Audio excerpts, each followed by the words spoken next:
Bismillahirrahmanirrahim. Assalamualaikum warahmatullahi wabarakatuh.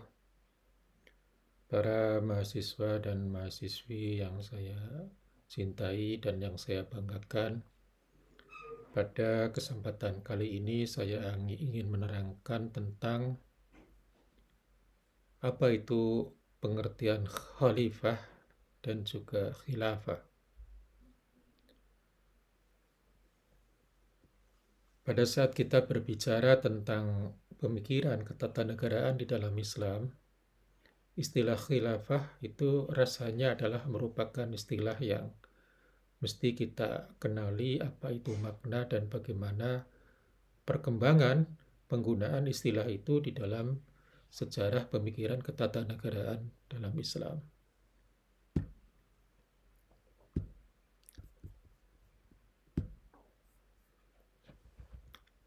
Kita awali dengan pengertian khalifah di dalam Al-Quran. Dalam Al-Quran, Allah menyebut dua kali kata khalifah. Pertama di dalam surat Al-Baqarah ayat 30, inni ja'ilun fil ardi khalifah. Kemudian yang kedua terdapat di dalam surat As-Shad ayat 26 yang bunyinya ya Dawud inna ja'alnaka khalifah fil ard.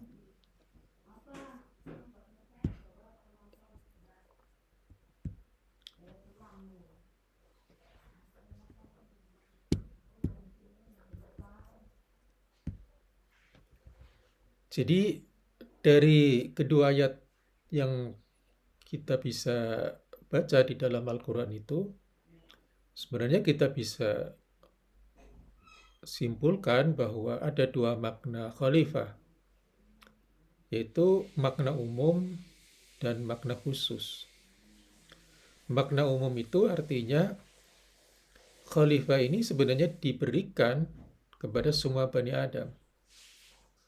Jadi semua Bani Adam itu adalah pada dasarnya khalifah.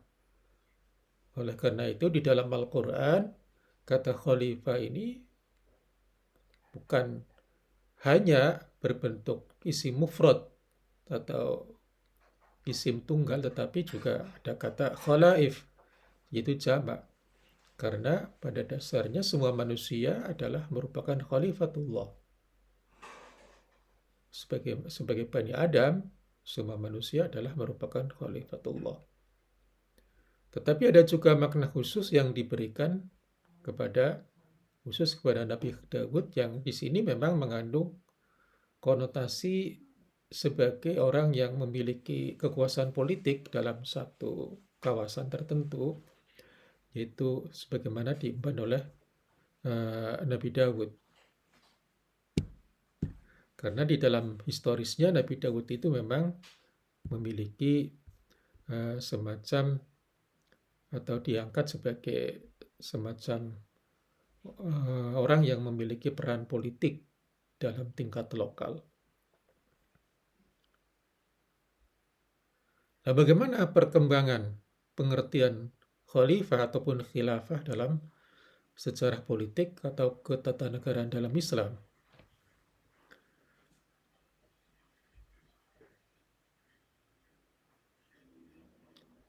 Di sini kita bisa temukan, misalnya kita lihat dalam dictionary, Cambridge Dictionary, kata khalifah ataupun khalif itu adalah a political and religious leader of Islam in the period following the death of Muhammad. Yaitu pemimpin politik dan keagamaan dalam Islam pada saat setelah wafatnya Nabi Muhammad.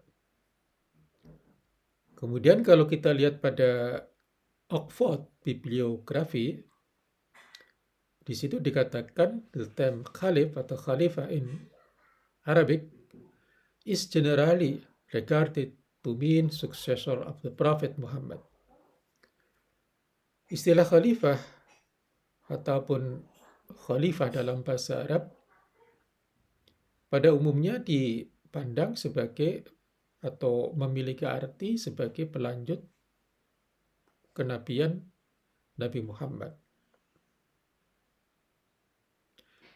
Jadi khalifah dan khilafah, khalif and khalifat. Sedangkan khilafah adalah menunjukkan kantornya.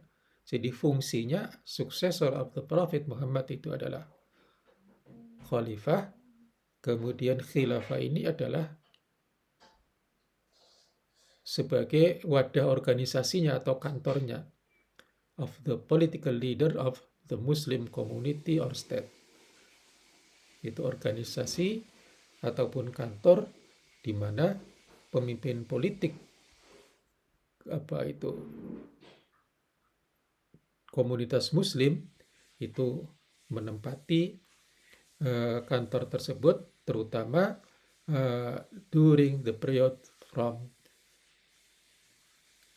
1632 sampai 1258, 632 Hijriah, 632 Masehi sampai 1258 Masehi.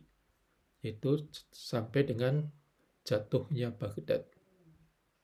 258 ini adalah jatuhnya Baghdad.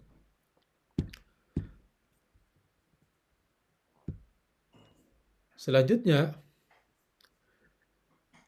ternyata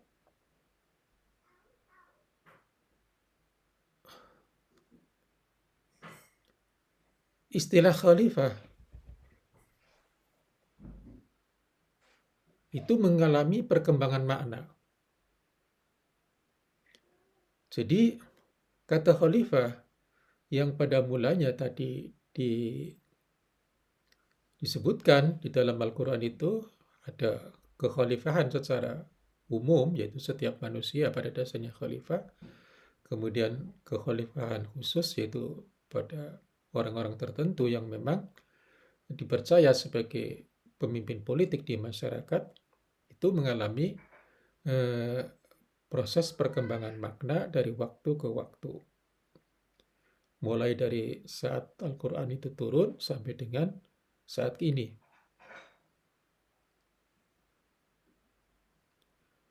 Pada awal perkembangan penafsiran yang kita lihat di dalam Al-Quran, maka khalifah ini pada dasarnya atau nampaknya itu dimaknai sebagai atau dimaknai untuk menunjukkan fungsi succession of previous generation, yaitu pelanjut generasi sebelumnya. Tetapi sejalan dengan munculnya Bani Umayyah, kekhilafahan Bani Umayyah,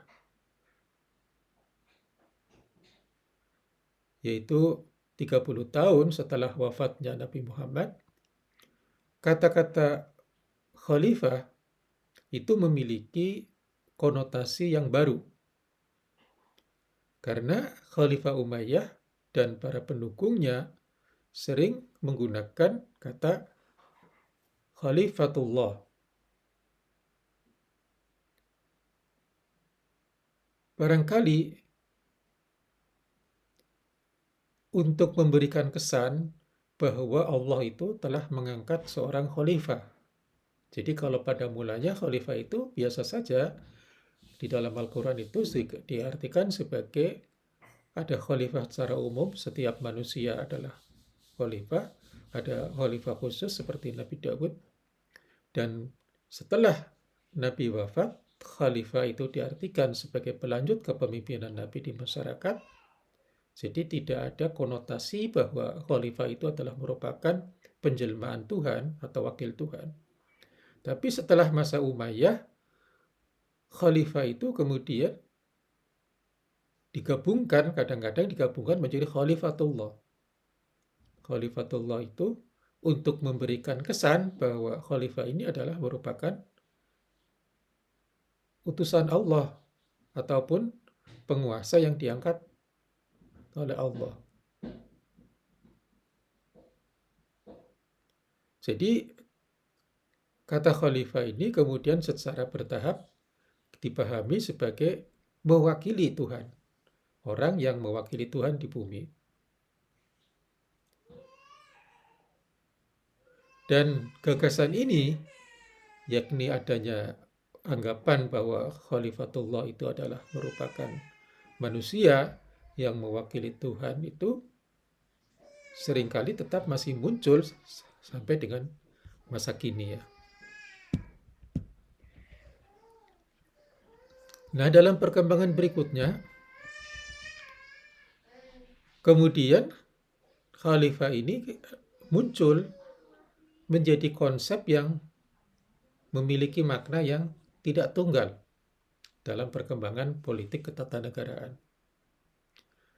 Gibb misalnya di dalam sebagaimana dikutip oleh Hamid Enayat mengatakan bahwa di dalam komunitas Sunni tidak ada doktrin khalifah yang kemudian dapat diterima secara universal. Apa yang dianggap penting di dalam khalifah dalam doktrin Sunni adalah prinsip bahwa khalifah itu adalah bentuk pemerintahan yang dapat melindungi atau mengamankan aturan-aturan syariah dan yang dapat menjamin bahwa aturan-aturan itu bisa dipraktekkan.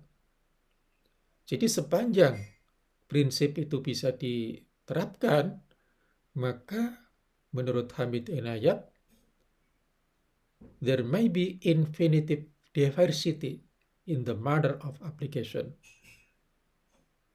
Terdapat perbedaan-perbedaan yang tidak terbatas dalam cara mengaplikasikannya. Jadi sepanjang ada perlindungan terhadap orang-orang yang dapat melaksanakan hukum-hukum syariat, maka itu sudah bisa dikatakan prinsipnya dapat dikatakan kekhilafahan, meskipun bentuknya bermacam-macam. Nah, oleh karena itu, bahkan sampai sekarang, khalifah ini, ide kekhalifahan di dalam ketatanegaraan, itu merupakan ide yang terus hidup sampai sekarang. Jadi dalam hal ini, misalnya, saya sependapat dengan apa yang dikatakan oleh Rocky Gerung sebagai berikut ini ya. Memahami khilafah itu seolah-olah itu konsep yang final dan imperatif itu. Khilafah itu ongoing ideas yang pernah ada muncul bolak-balik, kan nggak final kan. Nah di dalam teori ideologi, sesuatu yang pernah dihapus, membekasnya itu akan makin dalam. Ini biasakan aja kita hidup dengan ada orang bercita-cita mendirikan negara Islam. Ya udah, kenapa mesti dilarang? Lo justru Pancasila dasarnya pertama-tama ada Piagam Jakarta, mau dihapus itu, sejarah itu tuh.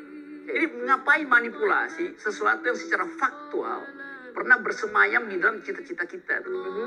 Republik ini idenya macam-macam.